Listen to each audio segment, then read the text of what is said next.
प्रधानमंत्री मोदी कुछ हद तक आंशिक तौर पर पार्शियली सच कहते हैं क्या कि कांग्रेस आ गई तो आरक्षण ओबीसी का छीनकर अपने वोट बैंक को दे देगी, मुसलमानों को दे देगी। रिजर्वेशन के बारे में मोदी जी अपना वक्तव्य क्लियर कर दें। पहले मोदी जी बोलते हैं कोई जात नहीं, फिर दुनिया भर में जाकर गाते हैं मैं पिछड़ा ओबीसी, फिर मोदी जी कहते हैं बंटने वाला है। असलियत यह है कि मोदी जी ने लैटरल एंट्री के माध्यम से आरक्षण पर प्रहार की कोशिश करी थी, जिसका सीधा असर दलितों, आदिवासियों और पिछड़ों पे आता।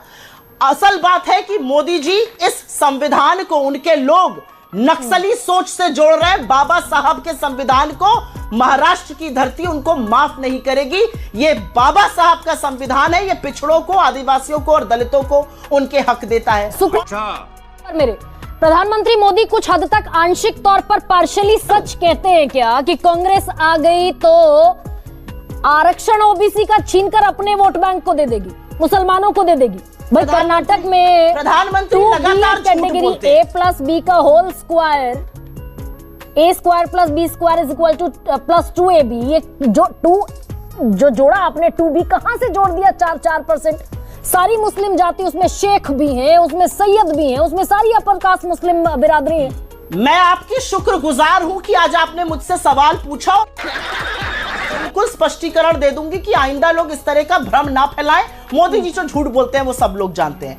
कर्नाटका में मुसलमानों को आरक्षण पिछड़े वर्ग की 2B कैटेगरी में 1974 से एलजी हावनूर से शुरू हुए पिछड़े वर्ग के आयोग की रिपोर्ट के बेसिस पर मिलता था। हाँ। पिछले 30 सालों में तमाम बार बीजेपी की सरकार रही, 10 सालों में नरेंद्र मोदी की सरकार सेंटर में थी, एक बार भी उस पर आपत्ति नहीं करी गई। ये मैं सबसे पहले कहना चाहती हूं। इसको लेकर झूठ और भ्रम क्यों फैलाया जाता है? हमने कोई आरक्षण नहीं दिया है। यह आरक्षण 30 साल से चल रहा था, एलजी हावनूर से चल रहा था। और मैं आपके सामने एक सवाल पूछना चाहती हूं। एचडी देवगौड़ा चुनाव में कहते हैं मुसलमान को आरक्षण देंगे, चंद्रबाबू नायडू इनके घटक दल के हैं, वो इसी पर चुनकर आए कि मुसलमानों को आरक्षण देंगे। मोदी जी की घिग्गी बन जाती है, उस पर कुछ नहीं बोलते, हमारे बारे में झूठ फैलाते हैं। राज्य पिछड़ा आयोग ने लेकिन असंवैधानिक कहा ना सुप्रिया, माफ कीजिए, राष्ट्रीय पिछड़ा आयोग ने इस 4% मुस्लिम आरक्षण को कर्नाटक में असंवैधानिक बताया। ये तो सत्य है, सरकार आपकी है। गलत। आपकी जानकारी को मैं थोड़ा सा इसको और बढ़ा दूं। आपने बिल्कुल सही कहा, लेकिन यह आरक्षण 30 साल से एलजी हावनूर पिछड़ा वर्ग के आयोग से लगा हुआ है। इस दौरान बीजेपी की सरकार रही, येदियुरप्पा मुख्यमंत्री रहे, बीजेपी के घटक दल की सरकार रही, नरेंद्र मोदी सत्ता में काबिज रहे 10 साल, उन्होंने कुछ नहीं कहा। मैं आपको लेकिन एक बात बताना चाहती हूं।